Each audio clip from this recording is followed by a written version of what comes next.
we always like to point out the female red flags, but we tend to ignore our own. So stick around because I need that watch time. Stop right there, criminal scum!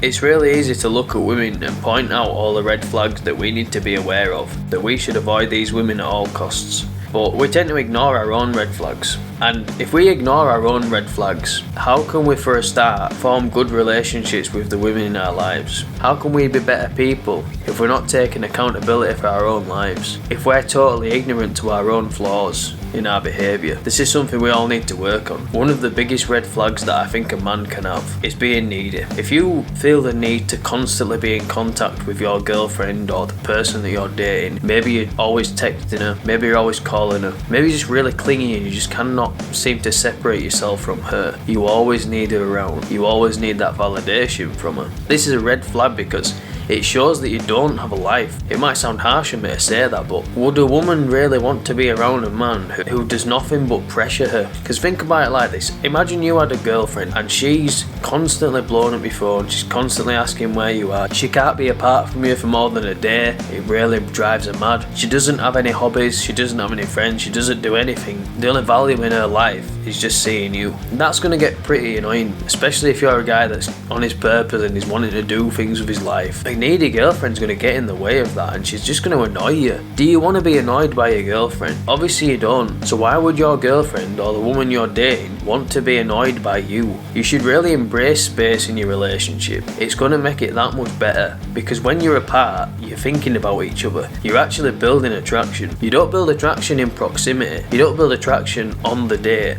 You build attraction when you're apart, when you're reflecting on the date, when you're thinking about each other. Because when you're apart from someone, you're going to think about them more. The more you think about them, the more you start to miss them, the more you appreciate them. So when you come back to see each other the next day, things are good because it builds up that suspense, that excitement to see each other, and the energy's great, the chemistry's great. But if you're being needy, you're never going to experience that.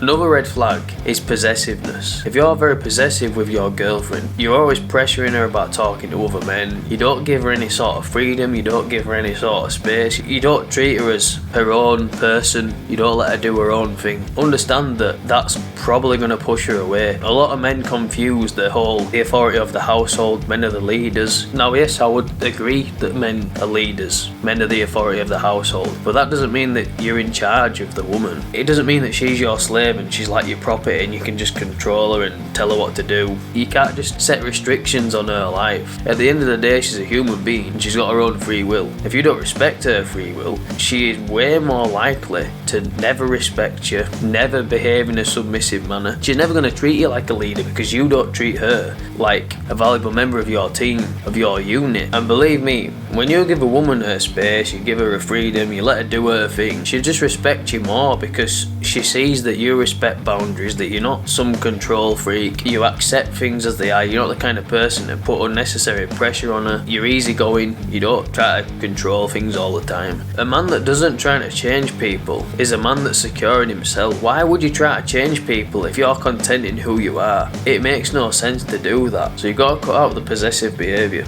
Now this is probably a big one, and that is being emotional. Don't confuse being emotional with having emotions. Everybody has emotions. It's what makes us human. We all have feelings, we're all affected by shit, and I will never tell you to suppress your emotions. But what I will do is tell you to control your emotions. See, controlling your emotions and suppressing your emotions are two different things. Suppressing your emotions is a refusal to acknowledge how you're feeling on the inside. Maybe you refuse to communicate how you feel with maybe your friends or your partner. You hide what's going on inside because you're afraid of what people will think of you. You're afraid that people will see you as weak. That is suppressing your emotions. And controlling your emotions is simply not letting your emotions control your actions. Because when you let your emotions control your actions, that is when you start making bad decisions. That is usually when things go wrong. Have you ever acted on impulse? Maybe you're angry and you've hit someone in the face or something who really didn't deserve it, but you were just in a bad mood. For a start, you're going to embarrass yourself because everyone's going to think you're a dickhead because you've just punched someone in the face for seemingly no reason, just because you couldn't control your emotions. And secondly, everyone's just going to think you're really insecure. Everyone's going to think you're a fucking psychopath. Most women women want a man who is in control of his emotions, who is masculine, who is calm, who is confident, who doesn't let stupid things get on top of him. And even if he does endure difficulties in his life, he overcomes them. He doesn't just sit around pouring his heart out, letting his emotions run wild and letting a load of chaos ensue. No, he gets to work and he takes action. He thinks about the situation and he deals with it in a calm, mature and responsible manner. And the final red flag is how you talk about other people. If you're talking about other people in a really bad way, you've never got anything good to say about others, you're always criticising people, you never compliment people, you never seem to show appreciation, or you never seem to value others. Maybe with your girlfriend you're walking somewhere in public and maybe you see something happening, maybe you see someone doing something as you're walking past them and you sort of bad-mouthing that person that you just walked past. What is that girl gonna think of you? If that's a first date and she's just seen you talking shit about someone who you don't even know, you just decided that, oh, this person's a dickhead because they've done that thing and you don't even know them, she's gonna think you're an asshole. She's gonna think that you've just got nothing good to say about others. You're just gonna be a negative person to be around. And that's another thing as well. Don't be a negative person. Don't be someone who brings other people's moods down. Be someone who can bring people's moods up. Be the kind of person that other people are excited to be around. Someone who can make people smile, who can make people laugh, who can calm other people down. Don't be someone who's just an arsehole and has always got something bad to say, who's always got to nitpick things.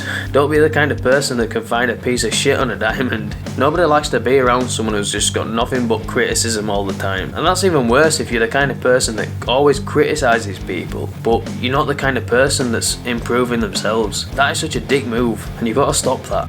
So these are a few red flags that you should be aware of, and if you're displaying any of these red flags, you need to work on them, and you need to eradicate them. And I spoke briefly about self-improvement in this video. If you want to learn about the 4 stages of self-improvement, click the video on screen right now. I hope this video was valuable to you. If it was, be sure to leave a like, comment and subscribe. Hope you enjoyed that video. That's all I want to say about that. Oh!